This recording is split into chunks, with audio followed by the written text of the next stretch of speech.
But now for a real treat.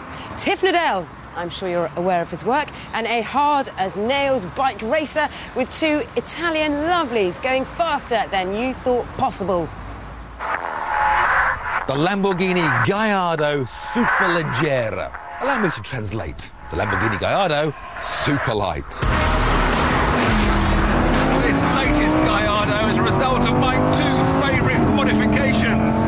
Less weight and more power. There are carbon fibre trinkets dotted around, from the wing mirrors to the diffusers. Even the door panels are carbon, with handles swapped for straps. The seats are each made from one piece of, you've guessed it, while the prettiest view in the world is now through plastic. Beneath it lies a 5-litre V10 producing 530 horsepower. Surely too much for a road car?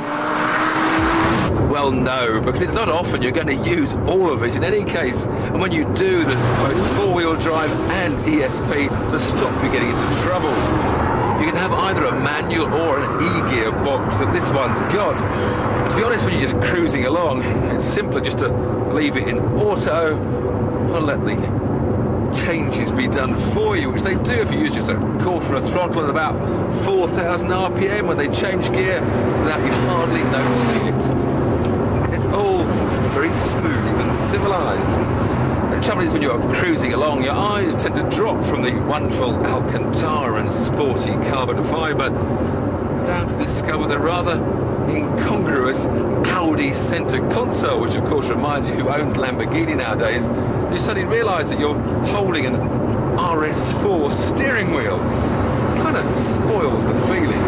So to get rid of the distractions, there's only one course: more revs, which can be achieved with the press of the sport button, which now does sporty automatic changes.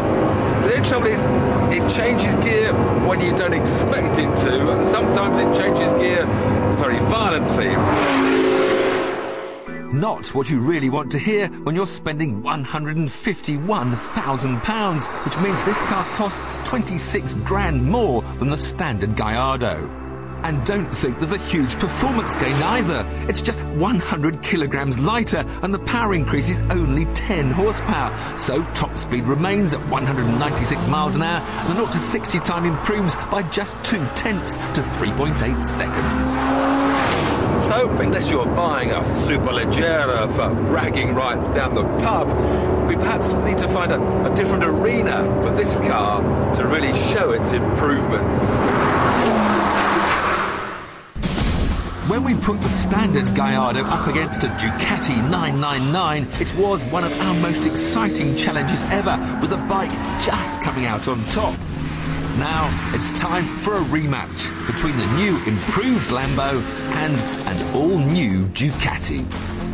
The 1098 is the most powerful production V-twin on sale with 160 horsepower. It has a top speed of 180 miles an hour. It'll be ridden by Leon Haslam, currently battling for the British Superbike Championship. He has a reputation for being a bit of a daredevil on a bike and will need every ounce of skill to beat the car over 3 performance challenges. Now, Leon, I thought we'd start with a nice little tight slalom test, because you see I've got 530 horsepower. I can launch to 62 in just 3.8 seconds, so I thought that would probably sort you out. Well, you're a lot wider than me, sir, and I'm pretty confident you're a clipper cone, so I think I'll get this one. Right, thank you. You watch this launch, Leon. This is how it works. Sport, ESP, gear, foot off brake, wait for the flag to drop, and launch. Well, it took off all right. Watch those cones. Yeah, they're all right. 5 seconds penalty.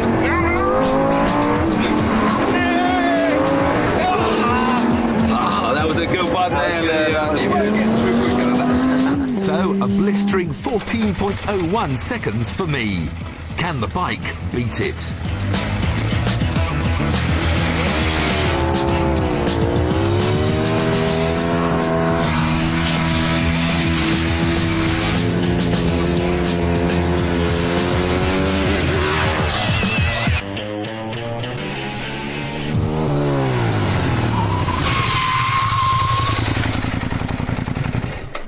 Well, You just beat me. Just beat me. I can't believe it. By nearly 3 seconds. But, Come on. I told you. How about stopping? Now, you can't stop very well. Only 2 wheels. Right, steady. 90 miles an hour, 95, 100 miles an hour. We come to the coast. I was hit the brakes. And we're stopping 7. We beat him. 1, 2, 3, 4, 5, 6 yards or so, and you've just gone into the back of the bus, and I've stopped right away, right back there, look.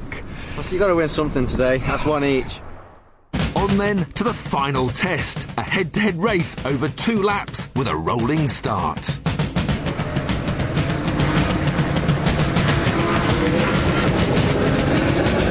Just a nice steady out lap, Leon. Nothing to worry about. It's the race starts when we come back to the start-finish line. Or if you cheat a little bit, the race starts now. Oh, that caught him asleep. Oh, this ruse could work.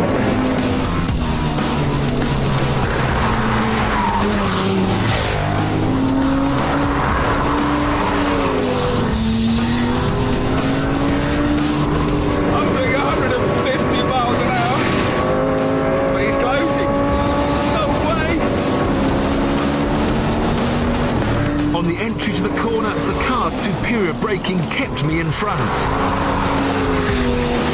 But on the long straight, it was another story. I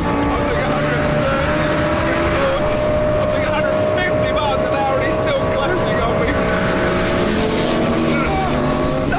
No! Oh, he's in the lead now. I'm not sure what I can do about it. He pulls away under acceleration, but I hauled him in under the brakes, but there's no way through in this first chicane. He's slightly holding me up, so he's tighter stuff, and now he's pulling it away. Even Stevens with high-speed corners. I'm on the throttle full, but he's going away from me.